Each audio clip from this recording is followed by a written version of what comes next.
ہوتا، کوئی بھی راستہ آراستہ نہیں ہوتا، اگر حسین تیرا نقش پا نہیں ہوتا، اگر حسین تیرا نقش پا نہیں ہوتا۔ اسی لیے تو ہر ایک غم کو بھول جاتے ہیں، اسی لیے تو ہر ایک غم کو بھول جاتے ہیں، کہ شہ کے غم سے کوئی غم بڑا نہیں ہوتا، کہ شہ کے غم سے کوئی غم بڑا نہیں ہوتا۔ اگر بتاتے نہ قاسم کہ موت چھینی ہے، اگر بتاتے نہ قاسم کہ موت چھینی ہے، تو زندگی میں کوئی ذائقہ نہیں ہوتا، تو زندگی میں کوئی ذائقہ نہیں ہوتا۔ وہاں نجات کے سورج کی دھوپ پڑتی نہیں، وہاں نجات کے سورج کی دھوپ پڑتی نہیں، جہاں حسین کا ماتم بپا نہیں ہوتا، جہاں حسین کا ماتم بپا نہیں ہوتا۔ جو لوگ خاک شفا سے گریز کرتے ہیں، جو لوگ خاک شفا سے گریز کر کسی دوا سے انہیں فائدہ نہیں ہوتا، کسی دوا سے انہیں فائدہ نہیں ہوتا۔ کتاب کرب و بلا دل میں ہے بسی عابد، لبوں سے تذکرہ شہ کا جدا نہیں ہوتا۔ تو یہ میں 4 مصرے بس اور ملک صاحب کو آواز دوں اور ان کے لیے جو خوش مجازی کا جو تھے پے کر گئے، خوش مجازی کا جو تھے پے کر گئے، سید عالم عاشق حیدر گئے، سید عالم عاشق حیدر گئے، دے کے ہم کو درس وہ اخلاق کا، دے کے ہم کو درس وہ اخلاق کا، جنت الفردوس میں نیر گئے، جنت الفردوس میں نیر گئے۔ انہیں اشعار کے ساتھ بڑی ادب و احترام کے ساتھ گزارش کرتا ہوں جناب علی جناب مولانا طاہر حسین جعفری صاحب کو جا کے وہاں آئیں اور مجلس کو خطاب کریں۔ نعرہ صلوات، آپ سے گزارش ہے کہ ایک بار سورہ حمد اور 3 دفعہ سورہ اخلاص پڑھ کر سید عالم ابن محمد باقر کی روح کو ارشاد کریں۔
عزیزان گرامی،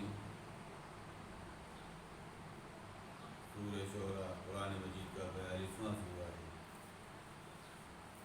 اور 23ویں آیت ہے، بہت ہی مشہور و معروف ہے، جو اکثر خطبہ سے اور قارئین سے علماء سے خطاب سنتے رہتے ہیں اس آیت پر۔ تو میں نے بھی اسی آیت کو عنوان بیان قرار دیا۔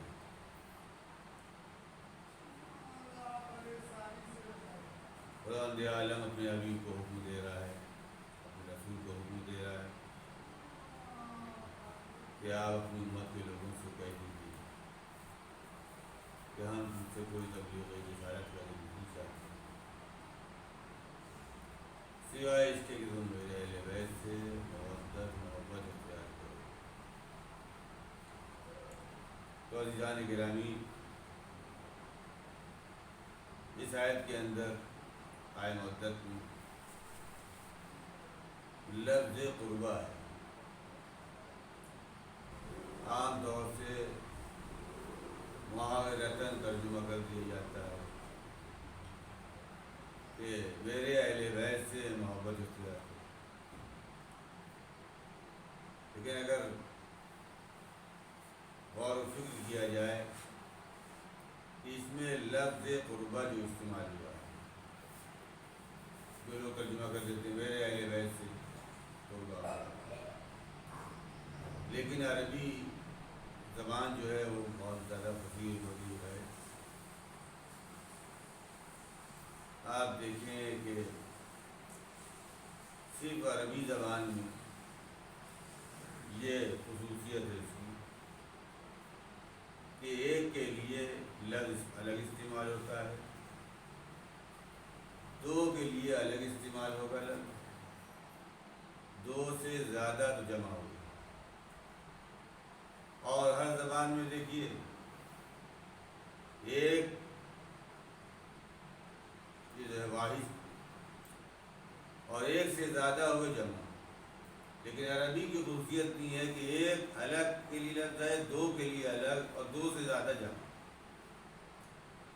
عربی زبان میں اس میں تبدیل کا ایک قاعدہ ہے جس میں فعلی مصدری معنی کی ذاتی پائی جا رہی ہے، تو جب ذاتی پائی جائے گی اس کے لیے لفظ استعمال کیا ہوتا ہے، اور اس میں بھی یہ ہے کہ مؤنث کے لیے الگ ہے، مذکر کے لیے الگ ہے، ایک کے لیے الگ ہے، دو کے لیے الگ لفظ ہے اور دو سے زیادہ کے لیے الگ لفظ ہے۔ تو اگر غور و فکر کیا جائے اس لفظ کے سلسلے میں تو آپ دیکھیں کہ یہ کس کے لیے مخصوص لفظ ہے۔ اس میں تبدیل کا صیغہ جس میں مصدری معنی کی ذاتی پائی جاتی ہے، مذکر کے لیے اکبر کہا گیا، صرف یہ سب سے بڑا مصدری معنی کی ذاتی پائی جاتی ہے۔ اسی طرح سے جو ہے وہ اکرم ہے، بزرگ، سب سے زیادہ بزرگ، اور ایک مسئلہ یہ ہے کہ اصغر، سب سے زیادہ چھوٹا۔ میں مثال کے طور پر پیش کر رہا ہوں یہ بات۔ اور مذکر کے لیے استعمال ہو رہا ہے، مؤنث کے لیے لفظیں دوسری استعمال ہوگی۔ اگر آپ کو کسی معنی میں یہ کہنا ہے کہ ذاتی کے بہت قریب ہیں یہ شخص خلا کے بہت قریب، تو الف سے اقرب استعمال ہوگا، وہ عین والا نہیں، الف استعمال جو ہوگا وہ اقرب ہوگا۔ مذکر کے لیے استعمال ہوگا کہ فلاں شخص فلاں صاحب سے بہت زیادہ قریب۔ اگر اسی معنی میں کسی مؤنث کے لیے لفظ استعمال کیا جائے، کسی خاتون کے لیے لفظ استعمال کیا جائے تو اقرب سے قربہ، بہت زیادہ کوئی خاتون قریب ترین رسول کے، تو آیت کے اندر تو نام نہیں ہے، لیکن عربی قاعدے کے اعتبار سے دیکھا جائے تو یہ لفظ جو ہے مؤنث ہے اور مخصوص ہے جناب فاطمہ ان کے لیے مخصوص ہے. قربا واحد مؤنث کے لیے مصدری معنی کی ذاتی پائی جا رہی ہے. اب اگر کوئی یہ دعویٰ کرے کہ حضور کے قریب کوئی اور خاتون ہے بہت زیادہ قریب، اسی لیے نبی نے حدیث بھی بیان کر دی فاطمہ تو منی من آزا فقد آزا، یعنی فاطمہ میرا ٹکڑا ہے. تو حضور نے کسی اور خاتون کے لیے ایسی حدیث بیان نہیں کی. جو سب سے زیادہ قریب تر ہے خاتون وہ رسول اللہ کی اکلوتی بیٹی جناب فاطمہ زہرا. لہذا مرکز شہزادی فاطمہ زہرا کو بنایا اللہ. اگر تم در فاطمہ سے وابستہ ہو تو یہ سمجھ لیا جائے گا تم حسن کے در سے بھی وابستہ ہو، در علی سے بھی وابستہ ہو، در حسین سے بھی وابستہ ہو. مرکز بنایا ہے شہزادی کو بنت رسول کو. اگر ان کے در سے وابستہ نہیں ہے تو کسی کے در سے وابستہ نہیں. مرکز ان کو بنایا گیا ہے. چاہے حدیث کتاب میں آپ دیکھیے اس میں بھی یہی چیز ہے کہ ملک پوچھ رہا ہے کہ زیر قصہ کون کون خداوند عالم، تو وہاں بھی وہی کہ ہم فاطمہ وبالھا وبنوھا، یعنی فاطمہ ہیں اور ان کے پدر بزرگوار اور ان کے شوہر ان کے بیٹے. وہاں بھی مرکز جو بنایا گیا مرکز تعارف وہ شہزادی کو بنایا گیا. لہذا آئے مودت میں بھی رسول کی بیٹی مرکز کی حیثیت سے رکھتی ہے اور حدیث قصہ میں بھی مرکز کی حیثیت. لہذا تو فاطمہ میرا جز ہے، میرا ٹکڑا ہے. اور اس حدیث کو جو ہے وہ بخاری میں موجود ہے. ایک مولانا فرنگی میلی ہے، ان کا یہ کتاب ہے، اس میں بھی انہوں نے یہ حدیث بیان کی ہے اسی طرح کی. تو عزیزان گرامی، حکم دیا جا رہا ہے کہ اگر تم تبلیغ اجر رسالت ادا کرنا چاہتے ہو تو میرے اہل بیت سے مودت کرو، اختیار کرو. اب 335 سے بھی زیادہ آیات قرآن مجید میں ایسی ہیں کہ جن آیات کے شروع میں قل ہے. قل کے مطلب یہ کہ کہہ دو، حکم ہو رہا ہے، تو رسول کو حکم دیا گیا ہے. تو 335 آیت سے بھی زیادہ ایسی آیتیں ہیں جن کے شروع میں قل لگا، لفظ قل حکم ہے، آرڈر ہو رہا ہے، کہہ دو. کچھ ایسے سورے بھی ہیں، 4 قل مشہور ہیں، لیکن ایک اور بھی ہے سورہ جن جو ہے وہ بھی قل سے شروع ہو رہا ہے. تو کچھ سوروں کے شروع میں ہے، کچھ آیتوں کے شروع میں ہے. کیا اور آیات کا پہنچانا ضروری نہیں تھا کہ اتنی آیات کے شروع میں قول ہے، کہہ دو، جبکہ اللہ کا حکم اسی لیا کہ جو نبی پہنچا دے امت تک، لوگوں تک. لیکن پھر بھی ایک حکم دیا جا رہا ہے. تو یاد رکھیے جس حکم کے انکار جو تھا وہ کفر ہوتا تھا، وہاں پر اللہ نے قل لگا دیا. قل لگا کے یعنی تائیدی حکم ہو گیا. حکم لگا کر ایک تاکید پیدا کرتی ہے کہ کہہ دو یہ رسول. مثلا جیسے قل هو اللہ احد، کہہ دو اللہ ایک ہے. تو جس آیت کے جس حکم کا انکار کفر تھا، اگر ایک نہیں مانو گے تو کافر ہو جاؤ گے. لہذا ان آیتوں کے شروع میں لفظ قل لگا دیا، تاکیدی حکم بنا دیا. تو یہاں بھی مودت اہل بیت، محبت اہل بیت بھی تاکیدی حکم ہے، تاکید ہے. لیکن پیغمبر اسلام نے کوئی مطالبہ نہیں کیا تھا رسالت کا. ظاہر ہے یہ تو وہ ہیں کہ جن کے قرآن مجید میں مقولہ موجود ہے آیت کی شکل میں، وہ یہ ہے کہ اے پروردگار، ہم جو بھی عمل کرتے تیری راہ میں کرتے ہیں، ہم اس کا نہ کوئی صلہ چاہتے ہیں نہ کوئی شکریہ چاہتے ہیں۔ تو ان کا مقولہ یہ ہے رسول علیہ رسول کا، جو کچھ بھی کر رہے ہیں ہم اللہ کے لیے کر رہے ہیں۔ تو جب یہ صلے کے طلبگار نہیں، شکریہ کے طلبگار نہیں، ان کے مقولہ ہے، یہ خود فرما رہے ہیں۔ یہ بہرحال ابھی جو کچھ چل رہا ہے کہ قرآن پڑھانا، نماز پڑھانا، یا اسی میں جناب مجلس بھی ہے، عمل خیر کی جزا کی طلبگاری کا حکم نہیں کہ آپ اگر قرآن پڑھا رہے ہیں تو اس کی جزا لینے کے حکم نہیں ہے۔ اب یہ کہ نوعیت بدل دی جائے کہ آپ زیادہ راہ سمجھ کر ان کو دیتے ہیں، قرآن کی غیبت نہیں دی جائے نہ ادا۔ عربی مدارس میں خود میں پڑھاتا ہوں، قرأت قرآن سنتا ہوں مدارس میں، تو اس کی قیمت نہیں ملے، یا اور فقہ کوئی مسائل ہیں شرعیہ ہیں پڑھائے جاتے ہیں، لیکن سب تنخواہ بار ہیں، تنخواہ نہیں دی جائے، عمل خیر ہو رہا ہے، عمل خیر کا جو ہے وہ آج نہیں ہوتا ہے، نہ نبی نے ایسا مطالبہ کیا ہے۔ تو عزیزان گرامی، جو قرآن پڑھا رہا ہے اس کو حکم ہے کہ بھائی ساتھ میں اردو پڑھائیے،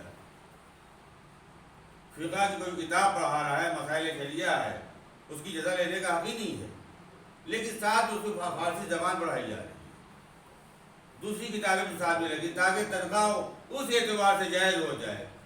فقہ اور شرعی مسائل پڑھانے کا عاجز نہیں لے سکتے، نہ قرآن پڑھانے کا، وہ الگ بات ہے، تو ٹھیک ہے نوعیت نماز پڑھانے کا پیسہ نہیں لے سکتے، لیکن نوعیت بدل کے دے دی بھائی، وہ آ رہے ہیں پابندی سے، روز آ رہے ہیں، کوئی دور سے پیشوام آتا ہے تو زیادہ راہ سمجھ کے دے دیجیے، لیکن اس نیت سے نہیں کہ ہم اس کا عاجز دے رہے ہیں۔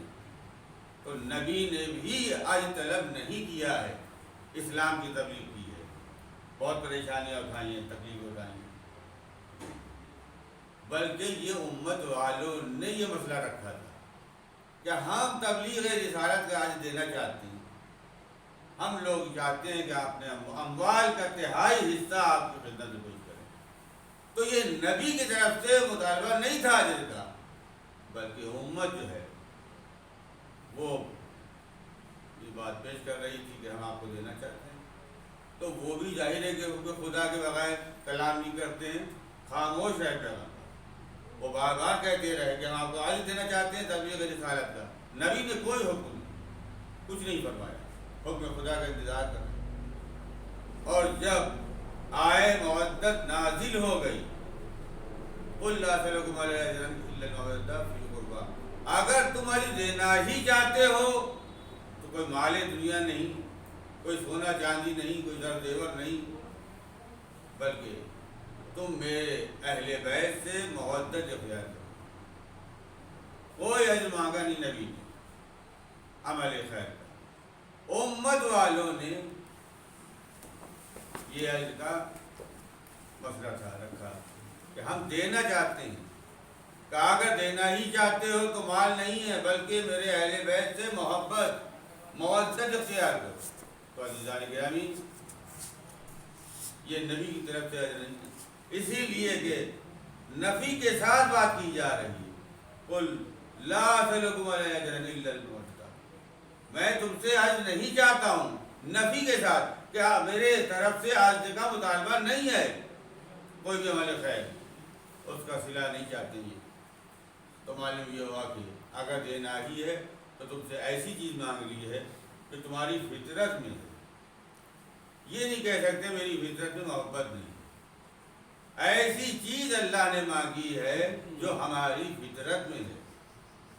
کوئی انسان دنیا کا ایسا نہیں ہے کہ جو محبت کا جذبہ نہ رکھتا ہو۔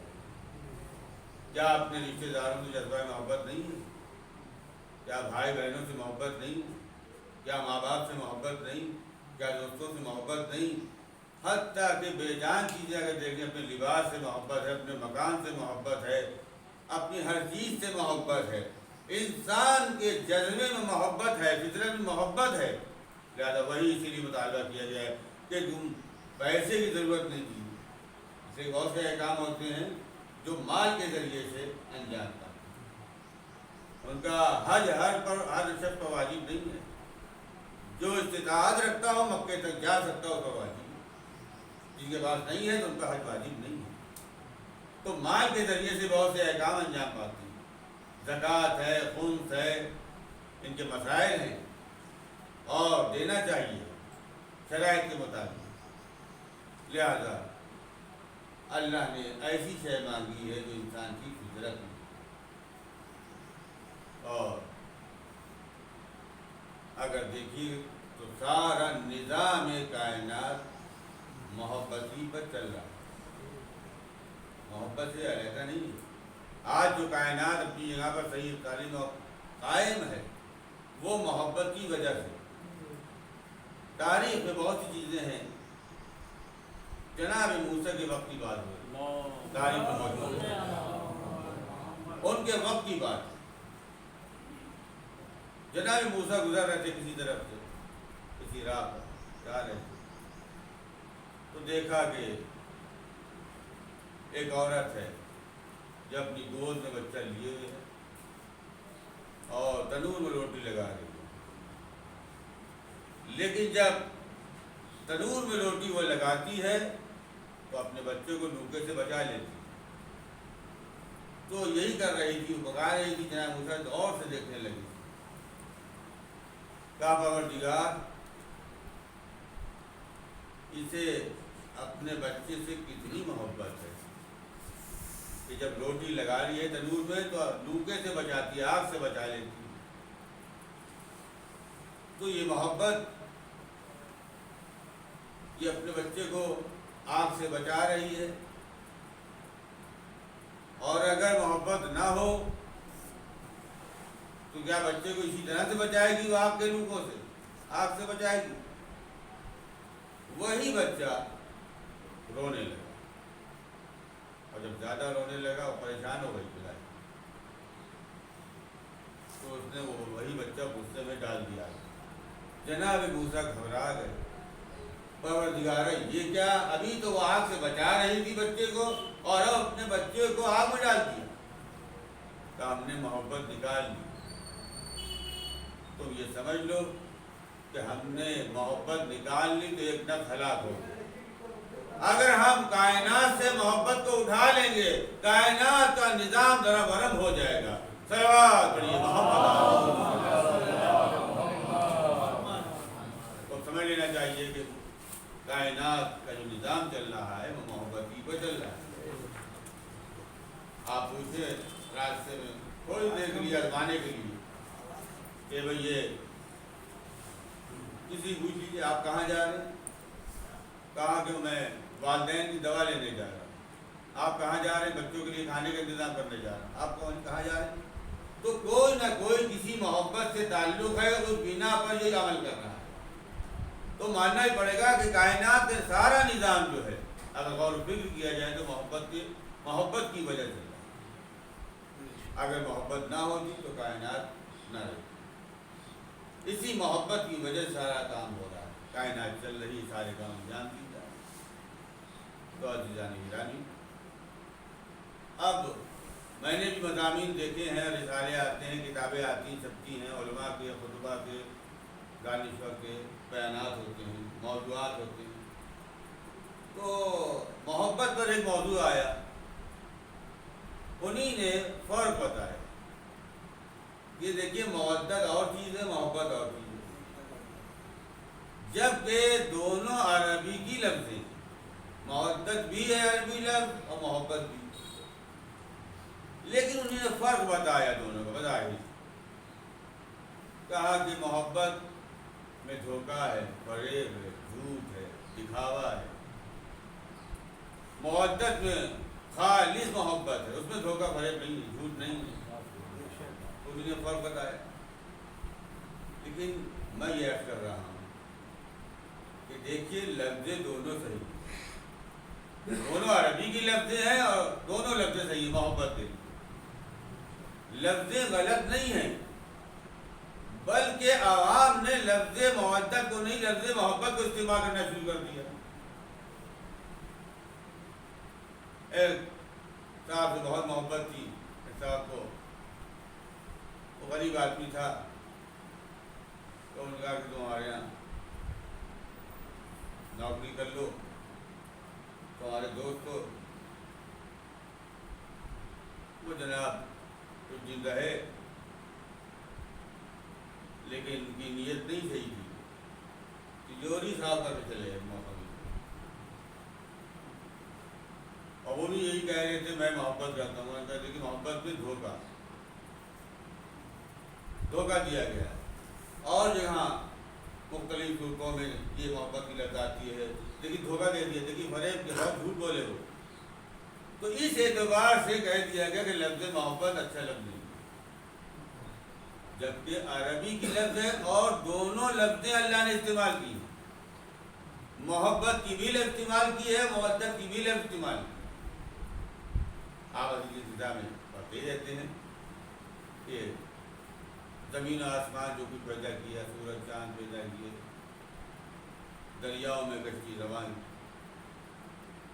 الا فی محبت ہؤلاء خبۃ الذین، جو محمد کے ساتھ زیر کسان چادر کی ان کی محبت میں خلق کیا گیا. تو دیکھیں لفظ محبت استعمال ہوئی اور اللہ نے استعمال کی ہے کہ ہم نے ان کی محبت میں خلق کیا ہے.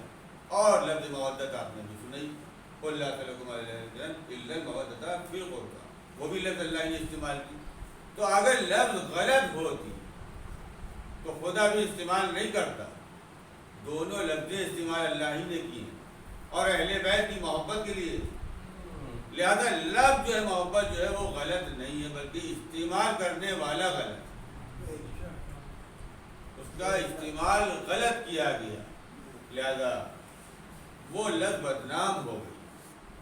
اس میں حرص ہے، تمنا ہے، دھوکہ ہے، فریب ہے، جھوٹ کی سب چیز، کیونکہ وہ لفظ استعمال کیا گیا عوام کے درمیان میں، تو اس میں دھوکے بھی دیے گئے اور جھوٹ بھی بولا گیا، سب کچھ کیا.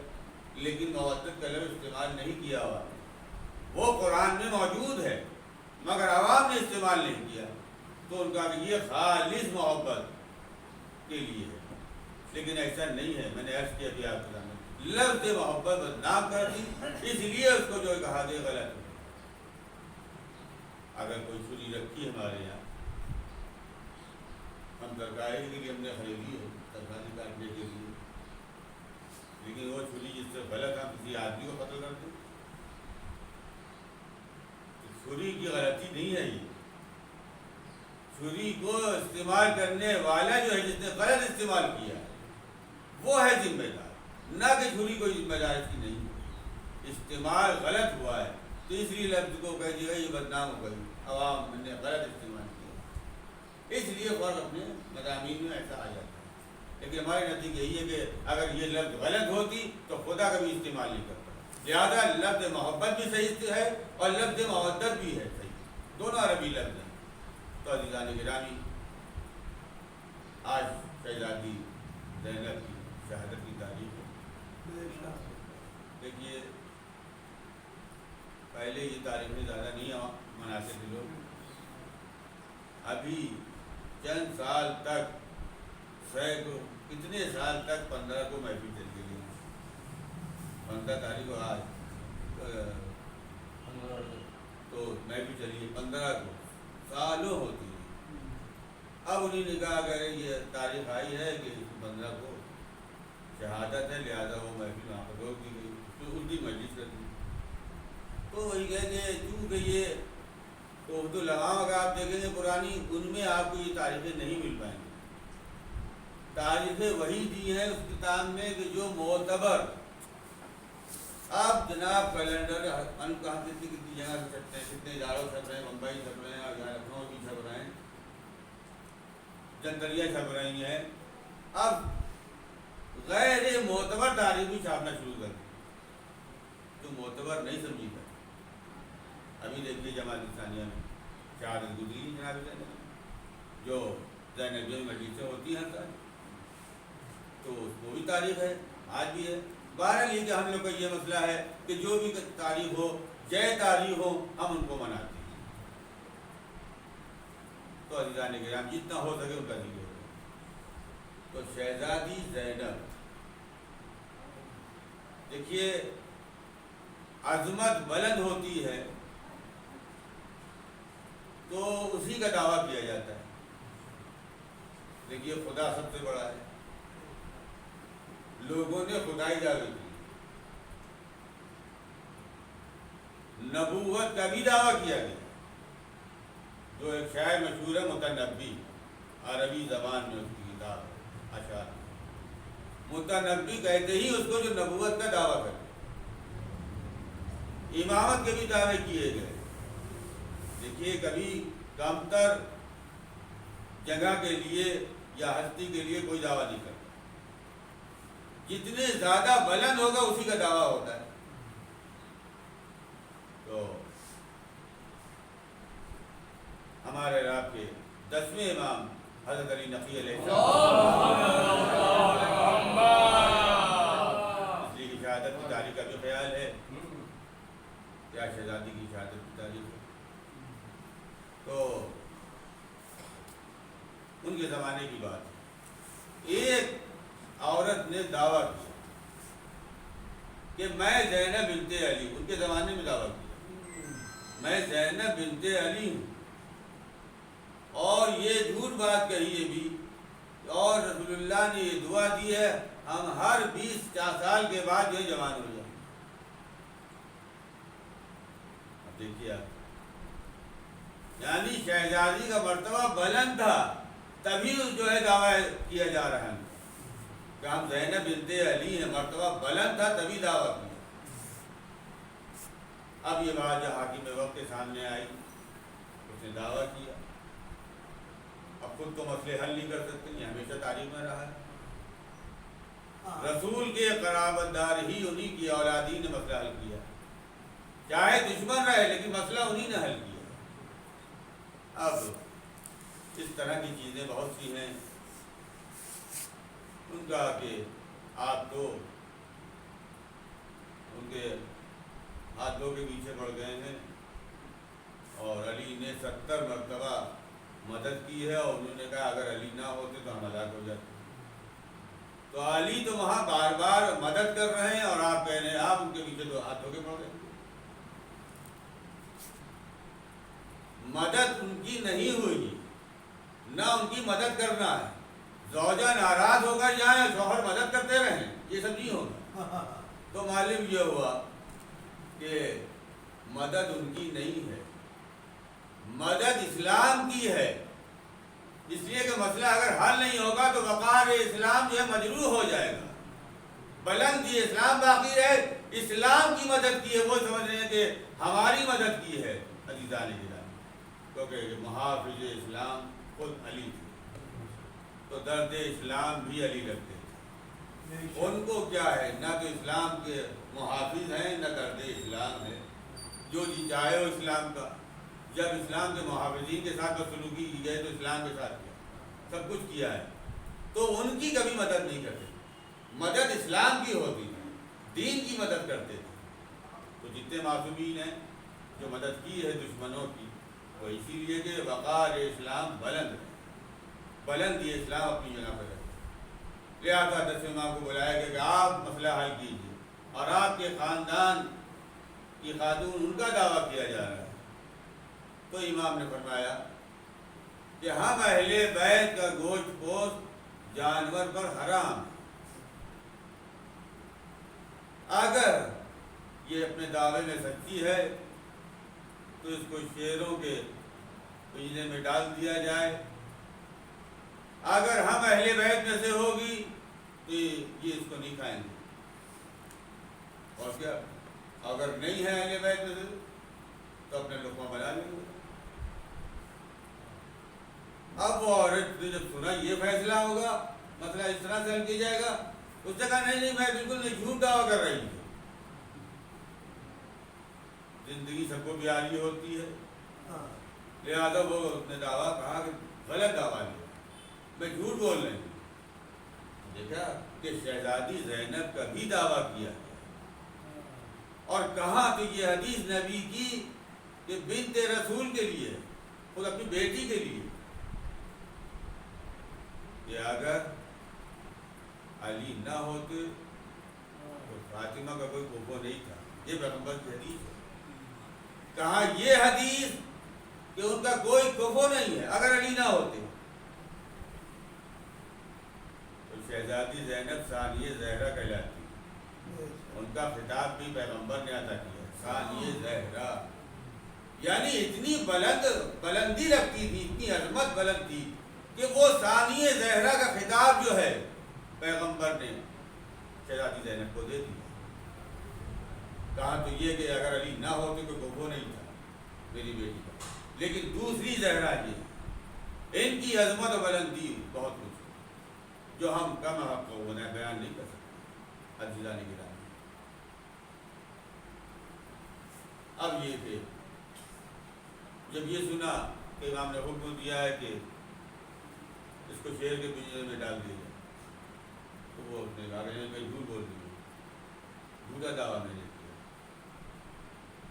لیکن کسی نے حاکم وقت سے کہا، اور حاکم وقت بھی یہی موقع ڈھونڈا کرتا تھا امام کو پریشان کرنے کے لیے، اذیت پہنچانے کے لیے، تو پہلے ان کو تو آزما لو. معذاللہ یہ بھی اہل بیت سے ہیں، یہ نہیں ہے. حاکم وقت مان گیا یہ بات، کیونکہ وہ بھی دشمن تھا، چاہتا تھا کہ ان کو ہم ختم کر دیں اسی بہانے سے.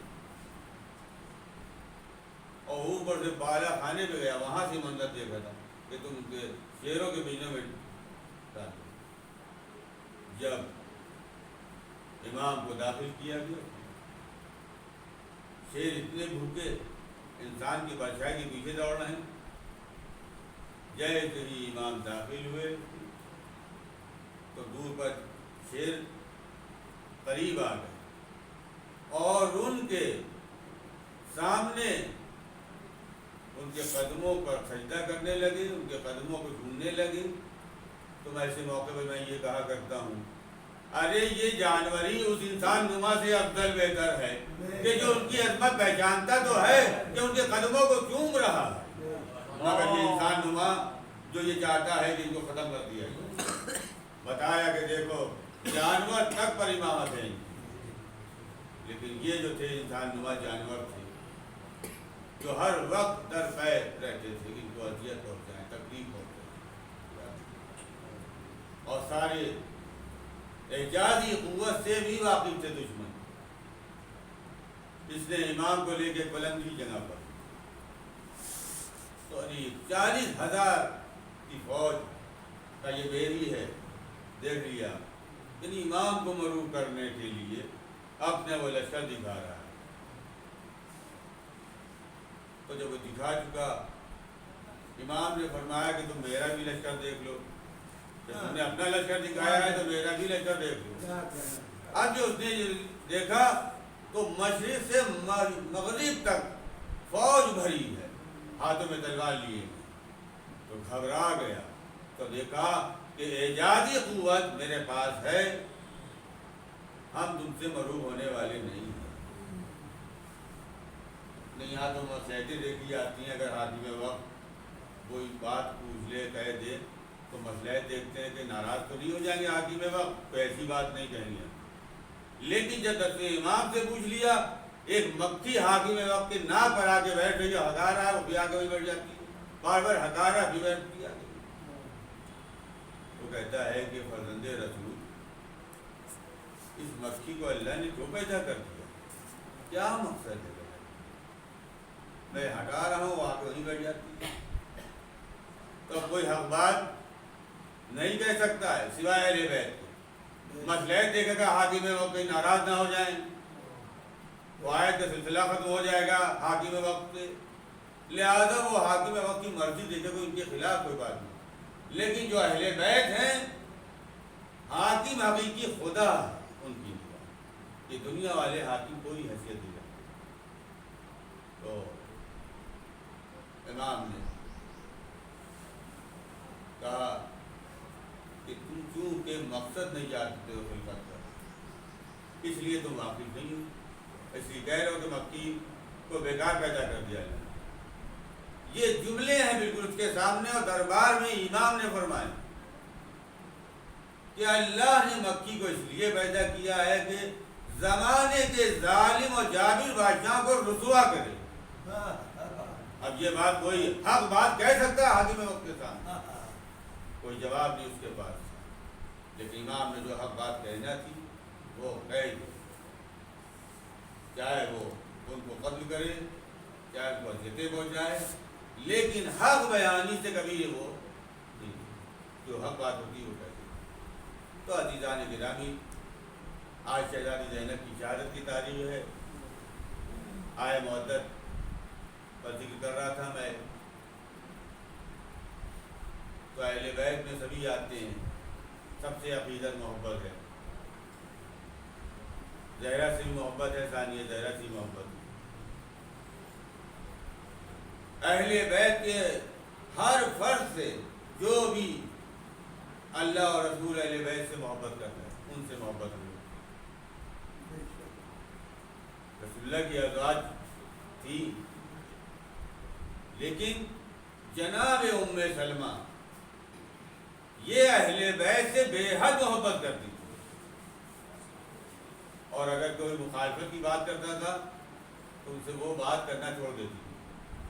اہل بیت کے خلاف کسی زوجہ نے اگر کہا تو ناراض ہو جاتی تھی کہ اہل بیت سے کی برائی جو کی ہے زبردستی، جو ان میں موجود نہیں، لہٰذا وہ ناراض ہو جاتی تھی۔ تو ایسی بھی ازواج تھی رسول کی جو رسول سے بھی محبت کرتی تھیں، اہل بیت رسول سے بھی محبت کرتی تھیں، لہذا وہ ام سلمہ ہیں۔ اور ام سلمہ وہ زوجہ ہیں جو سب سے آخر میں ان کی ذیلت ہوئی، جب امام حسین مدینے سے رخصت ہو رہے تھے، اس لیے کہ وہ بھی دن قریب ہے، 28 رجب تاریخ آ رہی ہے، سب کو سوار کیا جا رہا ہے، پردے کیے جا رہے ہیں، بیویاں سوار ہو رہی ہیں، دور پر کھڑا ہوا مجمع یہ منظر دیکھ رہا ہے، ظاہر ہے کہ اہل بیت سوار ہو رہے تھے، دور پہ سب کو کھڑا کیا، سب بیویاں سوار ہو رہی، پردے کیے جاتے ہیں۔ ایک نے پکڑا دیکھا کہ ایک ضعیفہ عصا کے سہارے سے آہستہ آہستہ آ رہے، اور آئیں، آنے کے بعد کا بیٹا حسین، یہ کون ہے؟ یہی جناب ام سلمہ۔ بیٹا کہاں جا رہے ہو؟ کربلا جا رہا ہوں۔ کا بیٹا کہیں بھی جاؤ دنیا میں، لیکن بیٹا کربلا نہ جانا، عراق کی طرف نہ جانا، بیٹا تمہارے نانا نے یہ فرمایا کہ امت والے تمہیں شہید کر دیں گے، تمہیں قتل کر دیں گے، بھوکا پیاسا قتل کر دیں گے۔ امام حسین السلام نے سنا، زمین کربلا سامنے، اعجازی طاقت سے، اور وہاں سے یک مشت خاک اٹھائی امام حسین السلام، کہا نانی اس خاک کو بھی اس خاک میں رکھ لی جو نانا دے گئے آپ کو، خاک کرتا۔ جب یہ خون تازہ میں تبدیل ہو جائے تو سمجھ لیے گا کہ آپ کا نواسہ حسین زندہ نہیں، شہید کر دو۔ تو عزیزان گرامی، خاموش ہو گئی، اور کربلا جانے کے بعد جناب ام سلمہ ہمیشہ اس خاک کربلا کو نگاہوں کے سامنے رکھتی تھی، نماز کی حالت میں بھی سامنے۔ شاید اتباع یہ ام سلمہ ہے کہ ہم نماز میں بھی خاک پاک کو نگاہ کے سامنے رکھیں، کہ ہمیں نہ خبر ہو، مجھے نہ پتہ چلے حسین شہید ہو جائے، مجھے خبر نہ ہو، ہر وقت کو نگاہوں کے سامنے رکھیں۔ تو عزیزان گرامی، علی رسالت محبت کرنا ہے۔ اگر آپ تاریخ دیکھیں گے تو کس طرح سے لوگوں نے علی رسالت کو ادا کیا۔ اگر حرم میں امام حسین کی زیارت کرنے کے لیے جا رہے ہیں لوگ، تو اتنی رقم جمع کرنا ہوگی پہلے، اگر اتنی دو گے تب جا کے مل جائے گا، تو تو معلوم ہوا کہ غریب سے غریب ایک خاتون اس نے پوری رقم جمع کی اور جو مانگا جا رہا تھا رقم دی، پھر زیادہ کر لے. کہ یہ تو ایک غریب خاتون ہے جو اس چیز کو ادا کر رہی ہے، پیسے بھی دے رہی ہے، اس کے بعد زیارت کر رہی ہے. کہ اچھا اگر زیارت کرنا ہے تو تمہیں ایک ہاتھ کٹوانا پڑے گا. امام کے زمانے کا واقعہ یوں بھی ہے، ایک ہاتھ کٹوانا پڑے گا. وہ تیار ہو گیا، ایک ہاتھ ہم کٹوانے پہ تیار ہیں. ہاں امام حسین السلام کی زیارت کریں گے. ایک ہاتھ کٹوایا، دوسرے سال پھر زیارت کرنا چاہتا ہے، پھر گیا دوسرا ہاتھ کٹوایا. تیسرے سال پھر گیا، ایک پاؤں کٹوایا، پھر گیا دوسرا پاؤں کٹوایا. پھر بھی یہ آرزو رکھتا ہے تو یہ ہاتھ پیر نہیں کاٹوا رہا ہے بلکہ اجر رسالت انداز میں ادا کر رہا ہے. اپنی جان مال سبھی سے حسین پر قربان. حسین نے بھی تو سب کچھ قربان کر دیا اسلام کی خاطر، ہمارے خاطر، دین کے خاطر سب کچھ قربان کر دیا. تو عزیزان گرامی اس طرح سے ادا کرتے ہوئے بس ایک چیز و مجلس تمام.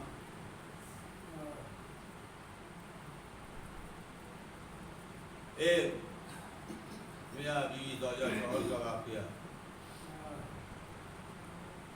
29 ذیلحجہ آ گئی اور 29 ذیلحجہ کو ظاہر ہے کہ علم نصب کر دیے جاتے ہیں، ادا خانہ سجا دیے جاتے ہیں.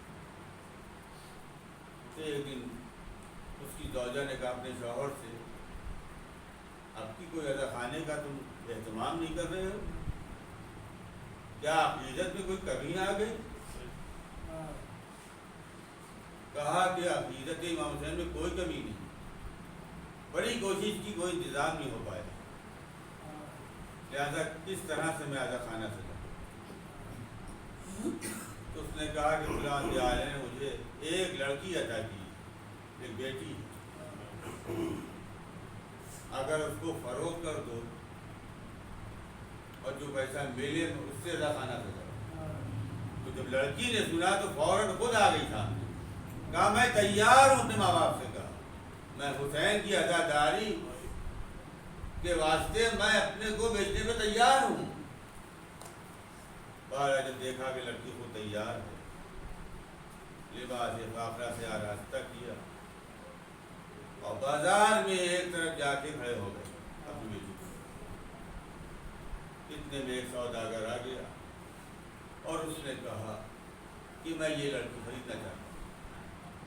جو رقم طے ہو گئی وہ دے. جب وہ چلنے لگی تو سوداگر سے کہنے لگی کہ ہمیں اجازت ہے اتنی کہ میں اپنے ماں باپ سے آخری بار مل لوں. بس کوئی اجازت ہے اپنے ماں باپ سے مل لوں. جب رخصت ہوتی ہے ماں باپ، اے اماں جب امام مظلوم کا ادا خانہ سجائیے گا، جب شمع جلائیے گا، چراغ جلائیے گا، ایک میری طرف سے بھی جو ہے وہ شمع جلا دیے گا. اے حسین یہ اس کی طرف سے ہے شمع کہ جو تمہاری محبت میں فروغ کر دی گئی، لہٰذا میری طرف سے بھی ایک شمع روشن کر دی گا ادا خانہ. بس وہ لے گیا. ماں باپ پر کیا گزر رہی ہو. بہرحال یہ جب وہ لے گیا اس لڑکی کو تو اور اس کی ابھی کنیزیں تھیں. یہ جو لڑکی غیر معمولی نظر آ رہی تھی سب کو، ساری کنیزیں اس میں اس کے خدمت میں مصروف ہو گئی، سب اس کی خدمت کر رہی. اس لیے کہ اب یہ حسینی بیٹی آئی ہے، یہ حسین کی محبت میں فروخت ہوئی ہے، ظاہر ہے کہ غیر معمولی ہے. کیا اس کی کنیزیں سب خدمت کر رہی ہیں. اس کے بعد لکھا ہے کہ سوداگر جب رات میں سویا تو اس نے خواب میں دیکھا کہ فرشتے سب بستہ نظر آ رہے ہیں، فرشتوں کا ہجوم نظر آ رہا ہے.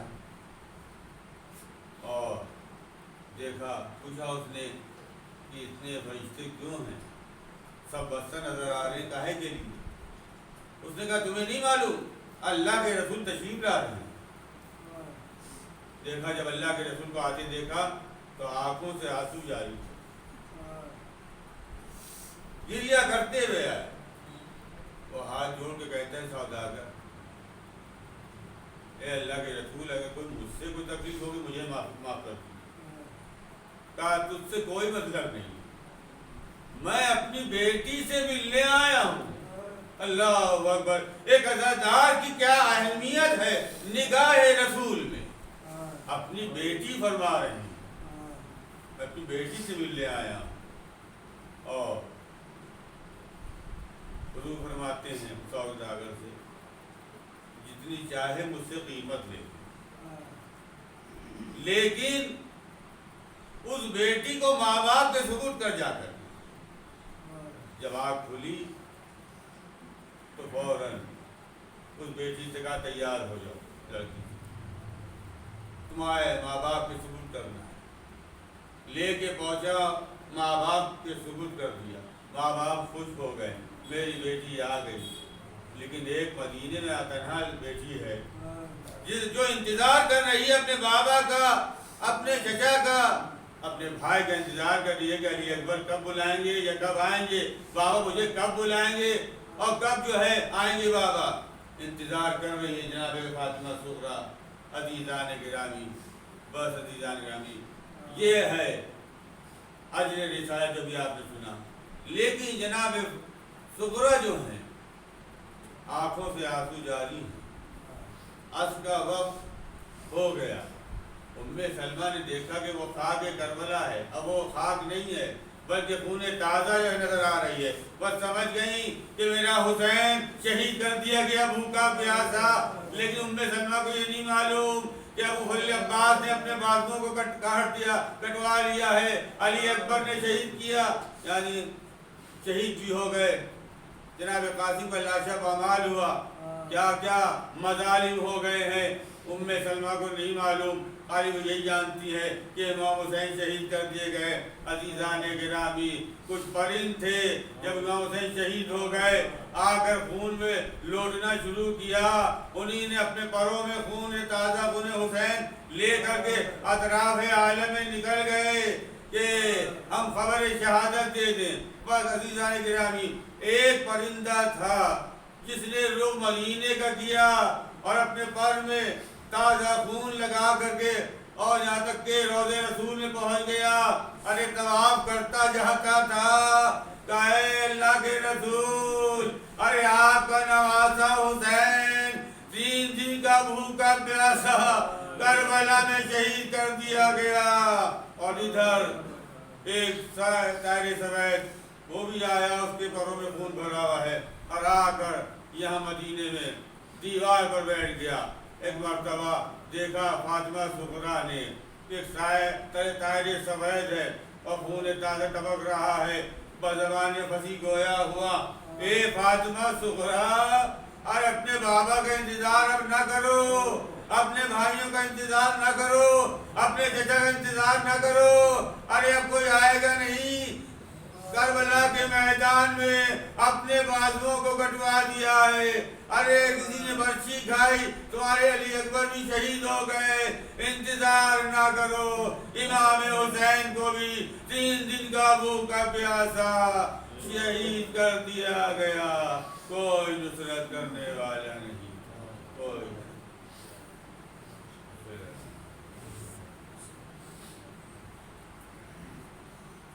ایک مرتبہ رحم کی خلاف فرما کر مرحوم سید عالم تھا ابن محمد باقر